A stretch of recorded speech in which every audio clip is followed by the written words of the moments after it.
ஹிதாயத்திற்கு பின்னால் கௌசுல் இல்லை, கௌசுல் ஆதமின் தாய் இருக்கிறார்கள்.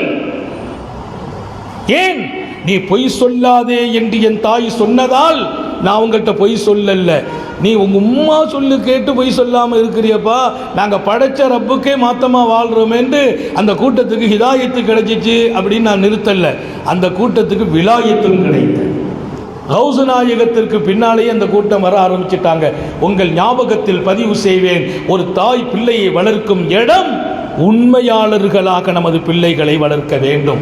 ஒகூனு மாஸ்ஸாதிகீன், அல்லாஹ் சொல்வான், நீங்கள் நல்லவர்களோடு வாழுங்கள் என்று சொல்லல, உண்மையாளர்களோடு உங்களையும் சித்தப்படுத்துங்கள்.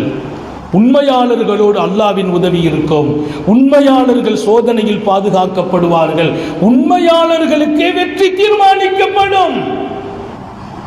இந்த ஆயத்து எங்க இறங்குது தெரியுமா? தபூக்கில் கிட்டத்தட்ட 87 பேர் போய் சொல்றாங்க. அதை தாண்டி இமாம் ஐனி எழுதுவார் கூடுதலான ஆட்களை.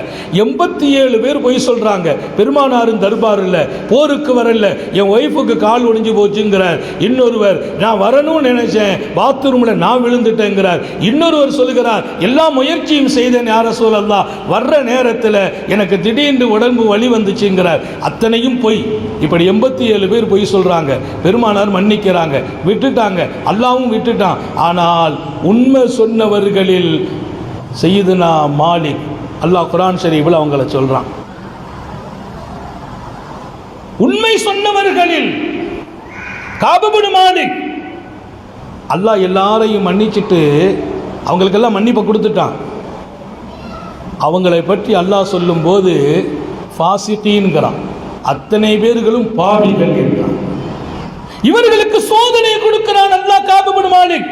கடைசியாக அவர்கள் உண்மை சொன்னார்கள் என்பதற்கு, யா அய்யுஹல்லதீன ஆமனுத்தகுல்லாஹ், விசுவாசிகளே அல்லாஹ் பயந்துக்கங்க, ஒகூனு மாஸ்ஸாதிகீன், காப் இப்னு மாலிக் போன்ற உண்மையாளர்களோடு நீங்களும் வாழுங்கள் என்றார் அல்லாஹ்.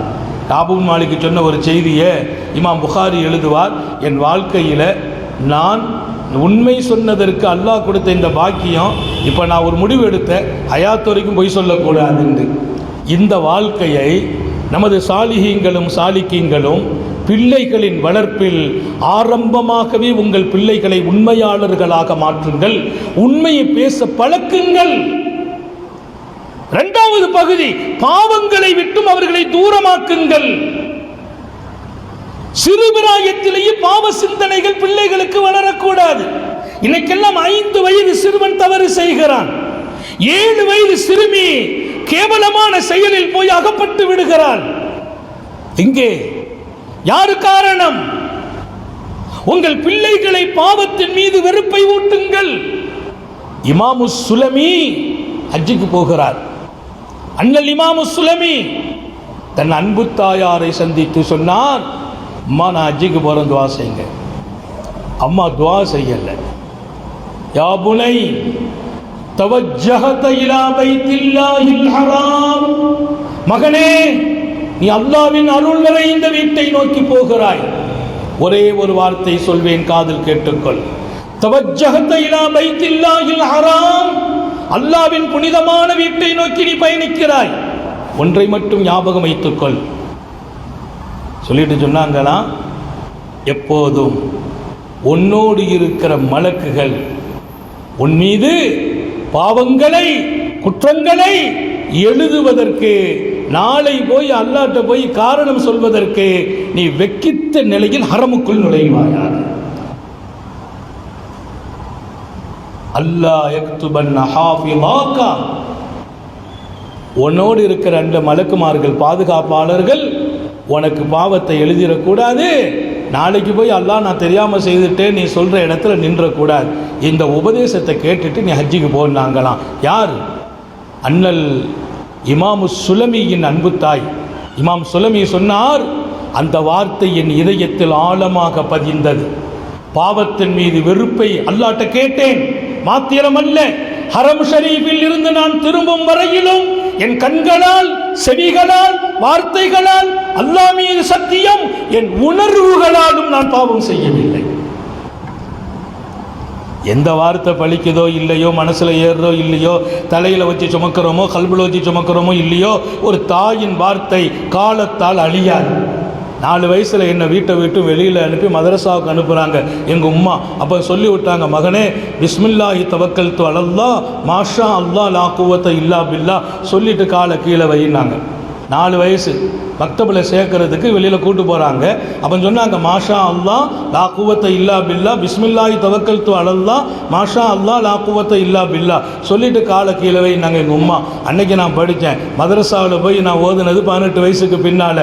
4 வயசில் உம்மா கொடுத்த அந்த பாடம் இன்னைக்கு எங்கே போனாலும் பல பேரோட பேசிட்டு காரில் காலை வச்சாலும் மாஷா அல்லாஹ் லா குவத்த இல்லா பில்லா பிஸ்மில்லாஹி தவக்கல்து அலல்லாஹ் என் சக்தியை தாண்டி என்னுடைய 1000 பேர்கிட்ட நான் பேசிட்டு இருந்தாலும் அதையெல்லாம் விட்டுட்டு என்னுடைய வார்த்தை உச்சரிப்பில் வந்து விடுகிறது. ஏன் தெரியுமா? என் தாய் கொடுத்த பாடம் அது மண்ணறையிலும் மறக்காது. பிள்ளைகளை வளர்ப்பதில் உங்களுக்கு பெரிய பங்கு இருக்கிறது. ஆண்களை காட்டிலும் அந்த பங்கு உங்களுக்கு அதிகம். தாய்மார்களுக்கு சொல்கிறேன், நீங்கள் கடந்து வந்த பாதையை திரும்பி பாருங்கள். 1000 இந்த மார்க்கத்தின் வெளிச்சங்களாக திகழ்ந்த எங்கள் மார்க்க மேதைகள், அவர்களின் உயர்வு உங்களின் மிகச்சிறந்த வழிகாட்டுதலில் அல்லாஹ் கொடுத்தான், வளர்ப்பில் கொடுத்தான். மறக்க முடியுமா? அன்னை சுஹைலாவை இஸ்லாமிய வரலாற்றில் சுஹைலா என்று போட்டு பாருங்கள். ஒரு மாதரசி, லட்சோப சாலிஹீன்கள் வருவதற்கு காரணமான பெண்மணி. இமாம் மாலிக், இமாம் அபூ ஹனீஃபா, இமாம் லைஸ், இமாம் சௌரி, இமாம் அவுசாயி, அத்தனை பேர்களுக்கும் ஷேக், அத்தனை பேர்களின் ஆன்மீக பாட்டையின் ஷேக் அல்லாமா ரபியத் இப்னு ஃபர்ரூக் அவர்களின் அன்பு தாய் அன்னை சுஹைலா. இமாம் அவுசாயியை தெரிய வேண்டுமா நீங்கள்? மண்ணும் மறக்காது, விண்ணும் மறக்காது இமாம் அவுசாயி. இமாம் அபூ ஹனீஃபா இல்லை என்றால் இந்த தீனின் பெரும் வாழ்க்கை ஃபசாதாக போகிவிடும் என்று இமாம் அபு யூசுப் சொல்வார். இந்த தீனே ஃபசாதா இருக்கும், அபூ ஹனீஃபா இல்லைன்னு சொன்னான். இமாம் அபூ ஹனீஃபா, இமாம் அவுசாயி, அண்ணல் இமாம் லைஸ், அண்ணல் இமாம் சுஃபியான் சௌரி, இமாம் மாலிக்குல் மதீனா, அத்தனை பேர்களின் ஷேக் ரபியத் இப்னு ஃபர்ரூக். ரபியத் இப்னு ஃபர்ரூகை வார்த்தெடுத்த பெருமை அவங்க தாயார் சுஹைலா. சுஹைலா மகனை வச்சிருக்கிறாங்க. எப்போ? வயிற்றுல கருவா இருக்கும் போதே தந்தை இல்லை, அவர் அல்லாஹ்வுடைய பாதையில் போயிட்டார். 27 வருஷம் கழிச்சு ஊருக்கு வருகிறார். வந்து பார்த்தால் தன் மகன் எங்கே, ஆனா பெண்ணா அவருக்கு தெரியாது. போன் இல்லை, தொலைத்தொடர்புகள் இல்லை, கடிதங்கள் இல்லை. ஊருக்கு வந்து பார்த்தால் 1000 மார்க்கத்தின் மேதைகளை மஸ்ஜிது நபவியில் இருந்து அவர் பாடம் நடத்தும் பாங்கை பார்த்து வியந்து போனார். வந்து சொன்னார், இப்படி ஒரு அழகான இளைஞரை என் வாழ்க்கையில் கண்டதில்லை. தாயார் சொன்னாங்க, அவர் யாரும் இல்லை, உங்கள் மகன். நீங்க போகும்போது என் கருவில் இருந்தார். நான் அல்லாஹ்ட்ட கேட்டேன், இந்த கருவில் உருவாகும் என் மகன், தந்தை அல்லாஹ்வே உன் பாதையில் வந்திருக்கிறார், என் மகன் உலகம் போற்றும் இடத்தில் ஞானிகளை உருவாக்க வேண்டும் என்று கையேந்தினேன். அதற்கு எடுத்த முயற்சியும் தியாகமும். பல இரவுகள் விழித்தேன் என்கிறார், பல பகல்கள் கண்ணீர் வடித்தேன் என்கிறார், பல மணி நேரம் நின்று வணங்கினேன் என்கிறார், பல நாட்கள் நோன்பாகவே ஆக்கினேன் என்கிறார். என்னை நான் நோன்பாளியாக, இரவு விழிக்கிற பெண்ணாக, தியாகத்தின் பிறப்பிடமாக மாற்றினேன். இன்றைக்கு மிகச்சிறந்த வழிமாறுகளின் ஷேகாக அண்ணல் ரபியத்துர் ராயி பிறந்திருக்கிறார். வயிற்றில் இருக்கும் போதே பிள்ளையை வளர்க்கிறது. அதான் ஒரு சூபி இடத்துல ஒருத்தர் வந்து கேட்டார், ஒரு சூபிட்ட ஒருத்தர் கேட்டார், எனக்கு பிள்ளை பிறந்திருக்கு. அவர் கேட்டார், என் பிள்ளைக்கு நான் எப்படி வளர்ப்பு ஒழுக்கம் கொடுக்கணும்னு. அவர் கேட்டாராம், பிள்ளை பிறந்துட்டான்னு. பிள்ளை பிறந்து 2 வயசு ஆச்சு, காலம் கடந்து போச்சுன்னாங்களாம். என்ன பாவா 2 வயசு தானே ஆச்சு? இல்லை, பிள்ளை பிறக்கிறதுக்கு முன்பு என் கல்யாணம் அளிக்கும் போதே என்னிடத்தில் வந்து கேட்டிருக்க வேண்டும். ஏன் தெரியுமா? அழகான பிள்ளைகள் அழகான தாய்களாலேயே உருவாகிறார்கள். அழகான பிள்ளைகள் அழகான தாய்களால். காபத்துல்லாவில் தவாப் செய்யணும். தவாப் செய்யும்போது அஜ்ருல் அஸ்வதுக்கு ருக்குன யமானிக்கும். இது அஜ்ருல் அஸ்வது, நல்லா கவனிச்சுக்கங்க. இது அஜ்ருல் அஸ்வது, இது ருக்குன யமானி, அல்லது இது அஜ்ருல் அஸ்வது, இது ருக்குன யமானி. இந்த இடத்துல நடந்து போகணும். குதித்து ஓடும் ஹாஜியும் உம்ரா செய்கிறவரும் அந்த இடத்துல குதிச்சு வரக்கூடாது, நடந்து வரணும். பெருமானார் சொல்கிறாங்க, நடந்து போகணும். ரப்பனா ஆத்தினா ஃபித் துன்யா ஹஸனா, இவ்வுலகத்தில் நர்பாக்கியத்தை கொடு, மறு உலகத்தில் நர்பாக்கியத்தை கொடு அப்படின்னு அந்த துவா ஓதிக்கிட்டே போகணும். ரசூல் ஓதுனாங்க, சித்திக் ஓதுறாங்க, உமர் இப்னு கத்தாப் ஓதுனாங்க, உஸ்மான் இப்னு அஃபான் ஓதுனாங்க. எல்லாரும் சொன்னாங்க ரசூலுல்லாஹ் ஓத கேட்டோம், ஓதுகிறோம். இப்போ நாம் ஓதுகிறோம். அதில் அப்துல்லா இப்னு அப்பாஸ் சொல்லுவாங்க, ரப்பனா ஆத்தினா ஃபித் துன்யா ஹஸனானா உலகத்தில் நர்பாக்கியத்தை கொடுன்னு அர்த்தம் என்ன தெரியுமா? மராத்தன் சாலிஹா, அருள் நிறைந்த பாக்கியமான நல்ல மனைவியை கொடுன்னு அர்த்தம். நல்ல மனைவியை கொடு என்கிற அந்த துஆவை காபாவின் பிரதான ருக்கனே யமானி அஜ்ருல் அஸ்வதுக்கு இடையே அகிலத்தின் சர்க்கார் முஹம்மது ரசூலுல்லாஹ் கேட்கிறார்கள் என்றால் ஒரு நல்ல மனைவி எத்தனை பெரிய அல்லாஹ்வின் பேரருள். ஏன்? அவளை கொண்டே சாலிகான பிள்ளைகள், என் வீட்டின் அலங்காரமான பிள்ளைகளும் என் கபரை வெளிச்சமாக்குற பிள்ளைகளும் ஒரு சிறந்த தாயே அதை உருவாக்கும் இடம் என்கிறார்கள் உத்தம நபிகள் ஸல்லல்லாஹு அலைஹி வஸல்லம். துஆல கேட்கிறாங்க. இங்கே தாய்மார்களுக்கு சொல்வேன், பிள்ளைகளை வளர்ப்பதில், அழகாக்குவதில், ஒழுக்கத்தை தருவதில், மார்க்கத்தை கொடுப்பதில், இன்னொரு பக்கம் நல்ல குணங்களை அந்த பிள்ளைகளுக்கு நீங்கள் ஆக்கி தருவதில் உங்கள் பங்கு மிகப்பெரியது. அப்துல்லா இப்னு அப்பாஸ் சொல்வாங்க, சஹாபாக்கள் எல்லாம் எப்படி இருந்தாங்கன்னா, கானூ யுஅத்திபூன அவுலாதஹும் பிஹுப்பிஷ் ஷைഖைன். பெருமானாருடைய சஹாபாக்கள் எல்லாம் அவங்க பிள்ளைகளை வளர்க்கிற போது அபூபக்கர் நாயகத்தின் மீது அன்பு கொடுக்கணும்னு சொல்லி கொடுப்பாங்களாம். உமர் ரலியல்லாஹு இடத்தில் மீது அன்பு வையுங்கள்பாங்களாம். உப்ப ஷேഖைன், ரெண்டு ஷேഖை நேசிக்கணும். என்ன காரணம்? அபூபக்கர் சித்தீக், ஹஜ்ரத் உமர் இப்னு கத்தாப் இரண்டு பேர்களையும் பார்த்து ரசூல் மகிழ்வார்கள். எனக்கு பின்னால் இந்த ரெண்டு பேர்களையுமே பின்பற்றுங்கள் என்று சொன்ன ஹதீஸை அப்துல்லா இப்னு அப்பாஸ் சொல்லிட்டு சொல்வாங்க, ஒரு சஹாபி வீட்டிலையாவது அபூபக்கர் மீதும் உமர் இப்னு கத்தாபின் மீதும் நேசம் காட்ட வேண்டும் என்று சொல்லாமல் எந்த பிள்ளைகள் வளர்ந்ததில்லை. அதிபு அவுலாதக்கும் பிஸலாசி ஹிசால் ஹுப்பி நபியிக்கும் ஓ ஹுப்பி ஆல பைத்தி நபியிக்கும். பெருமானார் ஸல்லல்லாஹு சொல்லுவாங்க, உங்கள் பிள்ளைகளை வளர்க்கிற போது நான் சொன்ன 5 அம்சத்தில் 3வது அம்சம், உங்கள் பிள்ளைகளுக்கு நபியின் நேசத்தை கொடுத்து வளருங்கள், நபியின் குடும்பத்தார்களின் நேசத்தை கொடுத்து வளருங்கள். பிள்ளைகளுக்கு சொல்லுங்கள் நபியின் மீது நேசம், நபியின் குடும்பத்தின் மீது நேசம் வர வேண்டும் என்று வளருங்கள்.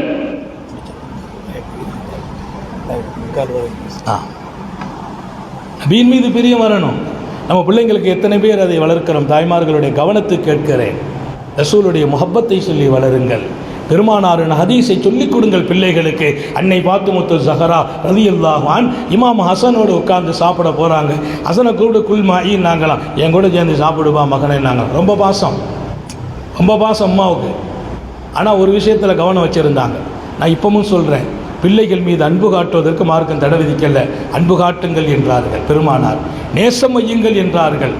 இன்னொன்னையும் சேர்த்து சொன்னாங்க, உங்கள் மீது நேசம் வைப்பதற்கும் அந்த பிள்ளைகளுக்கு கற்றுக் கொடுங்கள். பிள்ளைகளை நேசியுங்கள், உங்கள் மீது அன்புள்ளவர்களாக அவர்களை ஆக்குங்கள். நாம செய்த ஒரே ஒரு தப்பு, பிள்ளைங்களுக்காக உயிரை கொடுத்தோம், சம்பாதிச்சோம், கேட்டதையெல்லாம் கொடுத்தோம், வாங்கி கொடுத்தோம், அளவுக்கு அதிகமான நேசம். நம்ம பிள்ளையை இழப்பதற்கு நாம தயார் இல்லை. அவனை எப்படி வளர்த்துட்டோம்? அவன் நம்மை இழப்பதற்கு தயாராகிட்டான். அவன் ஒரு பெண்ணை நேசிச்சா, எனக்கு அந்த புள்ள தான் வேணும். தம்பி, நான் பெத்த தாயுமா, உன்னை பற்றி எனக்கு பிரச்சனை இல்லைம்மா, எனக்கு அந்த புள்ள தான் வேணும். பொண்ணு சொல்கிறா, நான் 18 வருஷம் உன்னை வளர்த்தேங்கிறாங்க. அந்த அம்மா கண்ணீர் வடிக்குது. ஏம்மா தயவுசெய்து கண்ணீர்லாம் வடிக்காத, அந்த பையனை நான் நேசிக்கிறேன். பிள்ளைகள் மீது அன்பு காட்டினீர்கள், அரவணைத்தீர்கள், பாசத்தை கொட்டினீர்கள், அனுமதிக்கப்பட்டவைகள். அதை தாண்டி இன்னொன்று இருக்கிறது, உங்கள் மீது அன்புள்ளவர்களாக அவர்களை ஆக்க வேண்டுமா இல்லையா? என் தாயை கொண்டென்றால் நான் கண்ணீர் வடிக்க வேண்டும். அதுதான் ஒரு அழகான தாயின் வளர்ப்பு, ஒரு தந்தையின் வளர்ப்பு. உங்கள் பிள்ளைகள் மீது அன்பு காட்டிய நீங்கள் உங்கள் மீது அன்பு காட்ட சொல்லிக் கொடுக்கவில்லையே. உங்கள் மீது அந்த பிள்ளைங்க அன்பு காட்டும் இடத்துல அவங்கள தாய் தந்தையினுடைய மரியாதையை சொல்லி வளர்க்க வேண்டுமா இல்லையா? நான் ஒரு 10 நிமிஷம் வீட்டில் இல்லைன்னா எங்கள் பிள்ளைங்க 10 தடவை ஃபோன் அடிச்சிருவாங்க. ஏன்? என் தாய் தந்தையர்களை நான் நேசித்தேன், என் தாய் தந்தையர்கள் என்னை நேசித்தார்கள், இன்றைக்கு என் பிள்ளைகளை நேசிக்கிறேன், என் பிள்ளைகள் என்னை நேசிக்கிறார்கள். அன்பு என்பது அது ஒரு பகுதியில் இருந்தால் அது பயனற்ற அன்பாக மாறிவிடும். ரெண்டு பக்கம் இருக்கணும். அஹ்மத் இப்னு ஹம்பல் ரஹ்மத்துல்லாஹி அலைஹி அவங்களுடைய வரலாற்றில் ஒரு சுவையான செய்தி படித்தேன். மன்னரையில் அவங்கள அடக்கம் செய்யப்பட்ட போது அவங்க முரீது ஒருத்தர் கனவுல கண்டு கேட்டாங்களாம், மா பாலல்லா பிக், அல்லாஹ் எப்படி நடந்துக்கிட்டான்னு கேட்டாங்களாம்.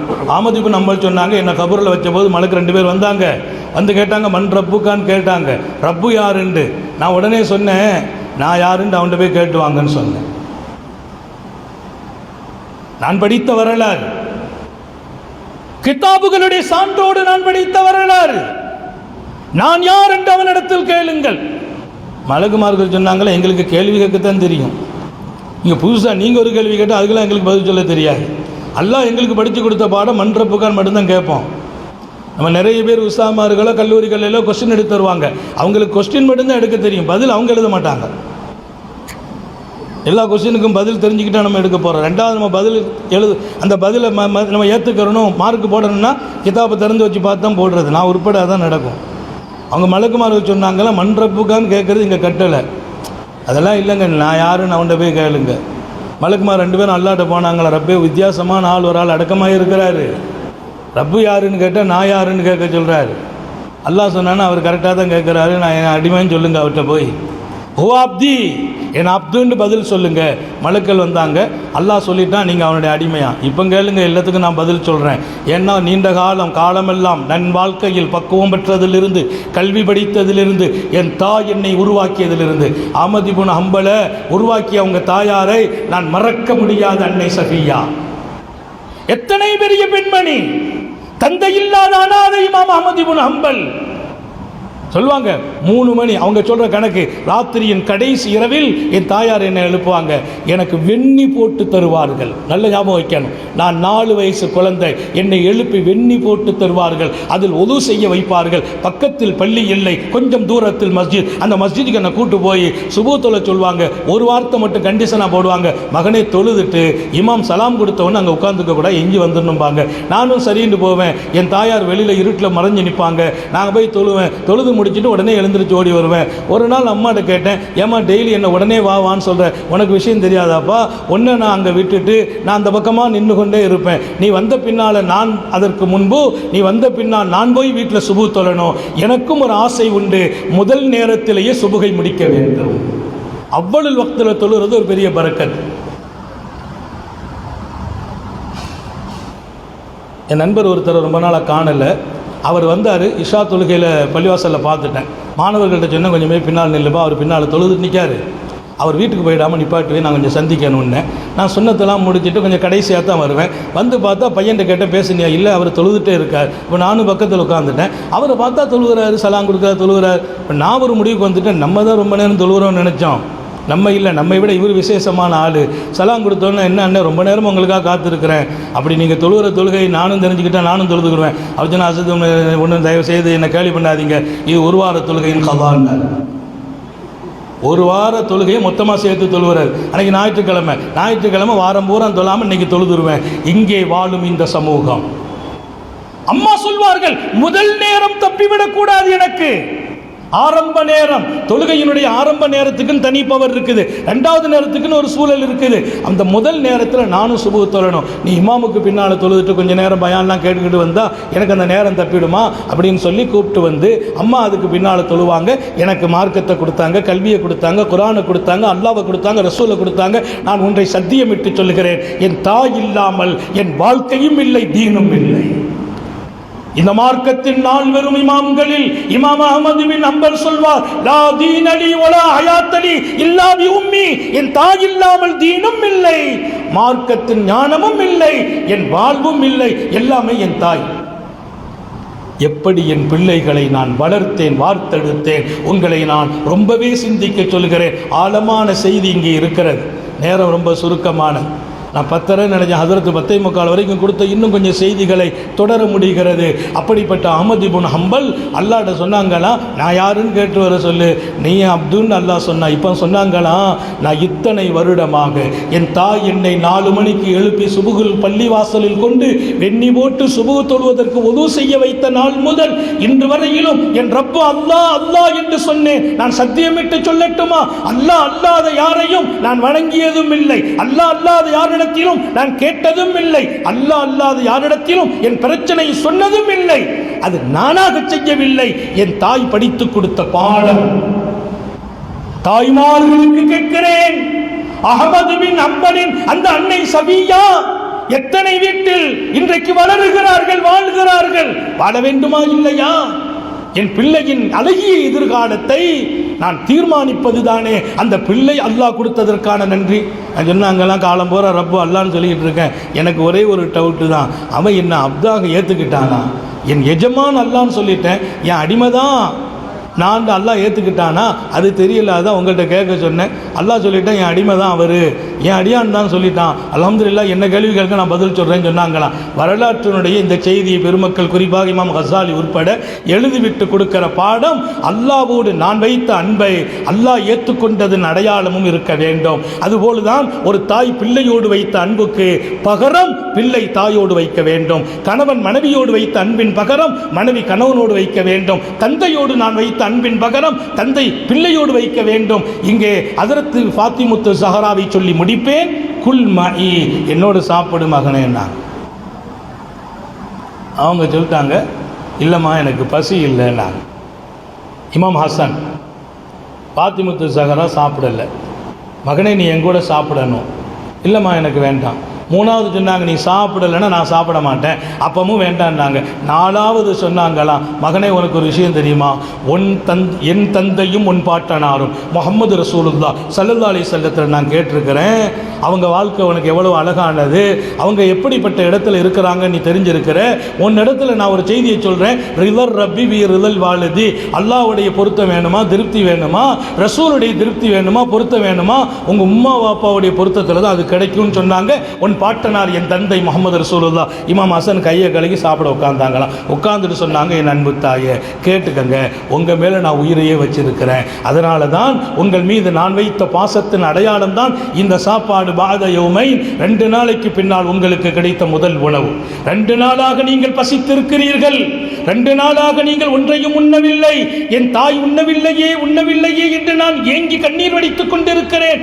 இப்போது உங்களுக்கு கிடைத்த இந்த முதல் உணவை நீங்கள் வயிறார சாப்பிட வேண்டும், மனம் குளிர சாப்பிட வேண்டும். எனவே தான் எனக்கு வேண்டாம் சொன்னேன். நான் சாப்பிட ஆரம்பித்தால் மகன் சாப்பிடணுமேன்னு சொல்லி நீங்கள் என்ன பண்ணுவீங்க, எனக்கு சாப்பிட்ற மாதிரி பாவனை காட்டிட்டு என்ன சாப்பிட வச்சிருவீங்க. நீங்கள் பசியாறணும், நான் பசியோடு இருந்தாலும் நீங்கள் பசியாறுனா எனக்கு வயிறு ஃபுல்லாகிடுமா அப்படின்ட்டு இமாம் ஹசன் சொல்லிட்டு, நீங்கள் உன் பாட்டனாரின் வழிமுறை, அவர்களின் ஹதீஸ், அல்லாவின் பொருத்தம் தாயின் பொருத்தத்தில் என்று சொன்னீர்களே, அதற்கு பின்னால் நான் சாப்பிட மறுக்கும் சக்தியை இழந்தேன் என்றார். 4 வயது மகனுக்கு 3 வயது பிள்ளைக்கு அன்னை ஃபாத்திமா ரசூலின் முஹப்பத்தை, பெருமானாரின் வார்த்தையை எடுப்பதில் நடப்பதில் இருக்கும் சக்தியை சொல்லித்தரும் பாடம். உப்பி நபியிக்கும், உங்கள் நபியின் அன்பை பிள்ளைகளுக்கு கொடுங்கள். எத்தனை பேர் ஒரு அழகான வாழ்க்கை, அல்லாஹ் கொடுத்த எல்லையில்லாத இந்த பேருபகாரத்தை, குழந்தை என்ற பாக்கியத்தை யாரும் கொடுக்க முடியாது. உங்கள் வீட்டில் இருக்கிற பிள்ளைகள் உங்களது சொர்க்கத்தினுடைய மிகப்பெரிய பிரகாசம். நீங்கள் சொர்க்கம் போக வேண்டும், உங்கள் பிள்ளைகளே அதற்கு காரணமாக நிற்பார்கள். மறந்து விடாதீர்கள். நிறைய பிள்ளைகளை அல்லாஹ் சொர்க்கவாசல் நின்று 1 நிமிஷத்தில் முடிக்கிறேன், கண்ணீர் வடிப்பார்கள், சத்தம் விடுவார்கள். அல்லாஹ் சொல்வான், இவங்களை பூரா சொர்க்கத்துக்கு அனுப்புங்கண்டு. அந்த பிள்ளைங்க சொல்லுவாங்களாம், நாங்கள் சொர்க்கத்துக்கு போக மாட்டோம். ஏன்பா போக மாட்டீங்க? எங்கள் வாப்பா அம்மா வராமல் போக மாட்டோம். நல்லா கவனிக்கணும், எங்கள் அத்தா அம்மா வராமல் போக மாட்டோம். இப்போ உங்கள் அத்தா அம்மாலாம் மாஸ்டரில் நிற்கிறாங்க, கேள்வி கணக்குக்கு பதில் சொல்லணும். அவங்க கேள்வி கணக்கு பதில் சொல்லி தான் வருவாங்க. இல்லை அவங்க வந்த பின்னால் அவங்க கூட தான் போவோம். அவங்க கேள்வி கணக்கு பதில் சொல்லி சொர்க்கமாக நரகமான்னு தீர்மானிக்கப்படணும்பா. அப்படி தீர்மானிக்கப்பட்டாலும் அவங்க வரலைன்னா எங்களுக்கு சொர்க்கம் வேண்டாம். அல்லாஹ் சொல்வானா, இந்த பிள்ளைகளை பூரா கூட்டு போங்க, அவங்க அப்பா அம்மா எங்க நிக்கான்னு பாருங்க மாஸ்டர்ல, அவங்க கேள்வி கணக்கு முடிஞ்சாலும் முடியாட்டாலும் அந்த பிள்ளைகளுடைய கையை பெற்றோருடைய கையோடு பிடித்து 2 பேரையும் சேர்த்து சொர்க்கம் அனுப்புங்கள். பெருமானார் சொன்னபோது சஹாபாக்கள் கேட்டாங்க, மன்ஹாவுலாயில் அவுலாத், இந்த பிள்ளைகள் யார் யார் ரசூலல்லாஹ்? இந்த பிள்ளைகள் தான் தாய் தந்தையர்கள் பெற்றெடுத்த பின்னால் அன்பு காட்டி பாசம் காட்டி வளர்க்க நினைத்த காலத்தில் அவர்கள் பருவம் அடையாமல் சிறு வயதில் 2 வயதில் 3 வயதில் 4 வயதில் மரணித்து போனார்களே அந்த பிள்ளைகள் என் தாய் தந்தை வராமல் சொர்க்கம் போக மாட்டேன் என்று சொல்வார்கள். அவர்கள் தாய் தந்தையர்களுக்கு கேள்வி கணக்கு முடிந்தாலும் முடியாவிட்டாலும் பாவிகளோ நல்லவர்களோ அவர்கள் பிள்ளைகளால் சொர்க்கம் போவார்கள். எத்தனை பெரிய பாக்கியம்! அல்லாஹ் அந்த பிள்ளைகளை அழகாக நான் வளர்ப்பதால் அந்த நியாமத்துக்கு நன்றி உடையவனாக ஆகிறேன் என்று குர்ஆன் ஹதீஸில் வெளிச்சத்தில் நமது மார்க்க பெருமக்கள் விளக்குவார்கள். அப்படிப்பட்ட அழகான நிலையை அல்லாஹ் நசீபாக்குவானாக. பிள்ளைகளை மார்க்கப்பற்றோடு வளர்க்க செய்வானாக. பாவங்களின் நெருப்பை கொடுக்க செய்வானாக.